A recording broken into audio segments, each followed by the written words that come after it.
Welcome. There you go. Sense Coalition Talk Radio, where you'll find straight talk from people with good old common sense. I trust your opinion. And now, for your host, she's putting sense back into nonsense. Absolute insanity. Well, you can hear me on the radio. You want to turn me on, turn on your stereo. You can sing along while they're playing our song. How you done me wrong, baby, crank it up. And now, your host, Beth Ann. And I welcome you today to CSC Talk Radio. It's my honor, my privilege, and my pleasure to be here with you today. Before we get started, I have to do this for one of my listeners. I believe he's from Texas. And he has this little poem, and he actually, I think, called last year on November the 1st and shared it, and I'm probably not going to put the accent where I'm supposed to put the accent on this, but I'm going to do my very, very best. It's a November 1st poem. No birds, no bees, no weeds, no trees, November. So happy November. It is November 1st, and I'm sorry if I messed that up, Brendan, but I did the best I could. Today, we're going to have a twofold show. We're going to start out helping you get a better connection. Made in America is so very important. We've talked about that a lot lately, and we're going to continue to drive that home. Michael Godar is one of our newest sponsors. Not only does he make a fantastic antenna that will bump up your reception, be it shortwave, AM, or FM radios, he is one of America's entrepreneurs with an extremely interesting story, and we're going to let him tell the story. He sent it to me yesterday in an email. He started when he was 12 years old, and so I'm going to let him tell that story in just a little bit.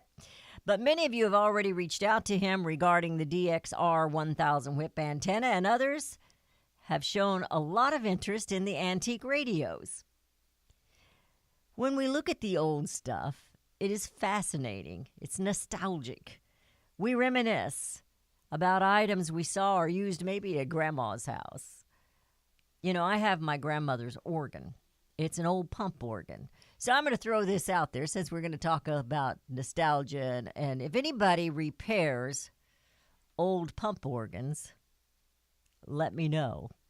I don't know that I can afford you, but let me know, and at least I'll write your name down, and when my ship comes in, as I like to tell my friends, then I will get my grandmother's organ repaired. But then in the second half of the show today, we'll talk about a different form of reminiscing. What should our governance actually look like? What did the Founding Fathers intend for us? I found an article by accident, if you believe in that, this morning. And while I don't agree 100% with everything that they point out in this article, I agree with probably a little over than 95% of it. The title of it is America is on the Brink of a Nervous Breakdown. I think we can all agree with the title. But first, let me bring to you our newfound on-air friend. While he's been listening to CSC Talk Radio for a time, he's just now being on air with us, and he joins us today. It's Michael Godar with Godar USA. Mike, thank you for joining us this morning. How are you today? Very, very good. Good. I want you to tell the story that you wrote to me about how you got started when you were 12 years old. And I think it took me back. At least I don't have the antique radio. I did have one that was actually my husband's grandfather, but when we lost our home in a fire, we lost that. And it actually worked. It had little push buttons on it that were kind of really worn out. But it actually, we could only pick up about one station, I think, on it. And we used it when we were newlyweds. I had it in a trailer. We lived in a trailer on the farm. And we actually did use it, but we did lose it. And it was with the tubes. It was that. But I think, too, about my grandmother's organ that I have. It's a pump organ, and it needs new baffles.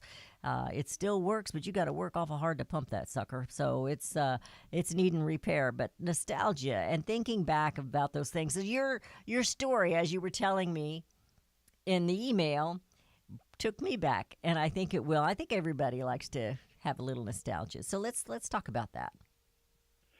Yeah, well, my parents had an old console radio in the basement, and it was one that they had bought brand new, when they got married. and I think it was from about 1947. And it was an old Learjet radio by the Lear Company. And one time I just walked up to the dial, and I started looking at the dial, and I was about 12 years old. And it had all of these international radio stations on there and countries. It listed all these different countries on there. And so I started playing around with it, and all of a sudden I could pick up a foreign station, and I was just fascinated. You know, I was getting a foreign language. I didn't understand it. And I only got like one or two, and then, of course, then I started playing around with the radio itself. It was in a drawer, and when you lay down underneath the radio, you can actually see the radio lit up underneath, and wow.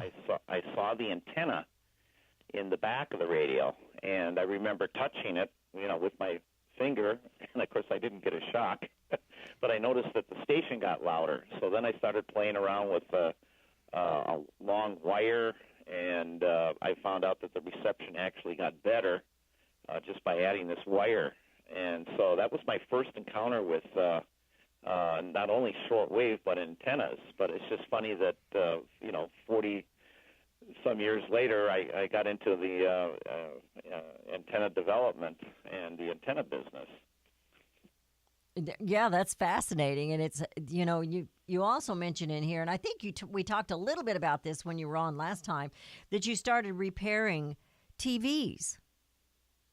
Oh, yeah, well, that came later. I actually, there was a friend of the family took me down to one of the local thrift stores, and I picked up these old radios. That's what I first started on, and there was just tons and tons of them down there at that time, and I could pick them up for like $4 or $5 each, and then I started experimenting with them and playing with them, and then I got some used TVs.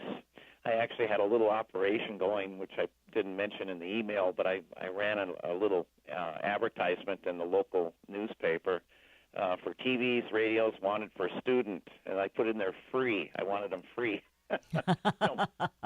Broken TVs, because I didn't have any money at that time. Oh, yeah. Well, now, you were only 15 at this time, right? About 14. Okay.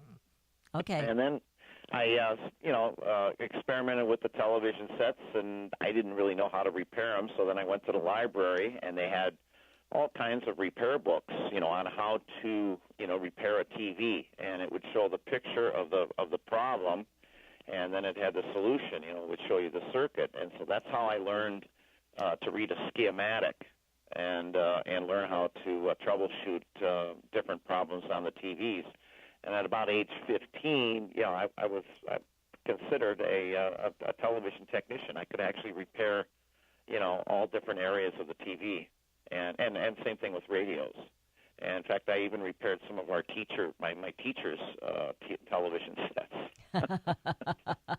Well, at one point in this email, you talked about having the basement full of all these TVs and radios that you were repairing. I wondered what your parents thought of that. Maybe they didn't use the basement for anything back then. No, it was just an old basement. We didn't have any use. It wasn't a recreation area, and so it was your shop basically. It turned into your shop. It was a shop, but this was the thing. It was filling up, and my mom was, getting kind of concerned. What are you going to do with all this stuff? And so I went to the newspaper, and I found they had wanted to buy ads, and I found a secondhand store that I called, and they came down, and they bought my entire television inventory, and I go, wow, you mean to tell me that you can earn money and have fun at the same time? That's when your work is not a job. It's when your job is not work, when you enjoy it. We're going into a break. We do have a caller on hold. Joe, if you'll continue to hold, we'll get to you as soon as we come back from this commercial break. The number to call if you've got a question for Michael is 877-895-5410. That's 877-895-5410. And Michael and Beth Ann, we're going to be right back.